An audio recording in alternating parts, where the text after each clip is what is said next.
杀之气。这股肃杀之气也被在场外观看战斗的南拳王赵健敏锐地捕捉到了。在那一瞬间，赵健仿佛看到了霍元甲年轻时的勇猛状态。田中用不惯三节棍，不小心被棍打中了自己。霍元甲见状，主动上前和他换回兵器。看着霍元甲那祥和的面容，田中心中却不禁多了几分忐忑。刚刚手持利刃的霍元甲身上竟透露出一股浓烈的暴力与杀气，和现在这祥和的表情形成了极为强烈的反差。这种巨大的差异感让田中心中五味杂陈。霍元甲手持基础棍，施展边长架远的招式，上下横扫。田中腾空躲闪的同时，直接持刀下劈而来。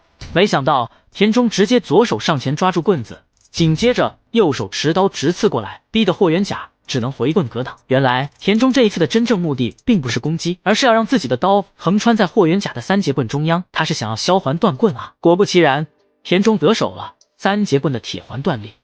霍元甲手持断裂的交叉棍架板，施展基础棍式的盖劈连环，流星胆月。没想到霍元甲用两根短棍使出这两招密宗三节棍的棍式时，速度竟然更快，劲道竟然更猛。田中边退边守，本以为自己已经略占下风，没想到突然一个下棍动作，刀刃直逼霍元甲的咽喉，眼看就要上演极限反杀。场外的众人无不震惊，可众人再仔细一看，霍元甲在这千钧一发之际，竟然用一根棍抵住了田中的刀把，另一根棍抵住了田中的咽喉，两人似乎陷入了僵持的状态。这时钟声响起，对决结束，场外顿时掌声雷动。除了南拳王赵健之外，观众们都认为这场对决是棋逢对手，难分胜负。但田中心里明白，其实是自己输了。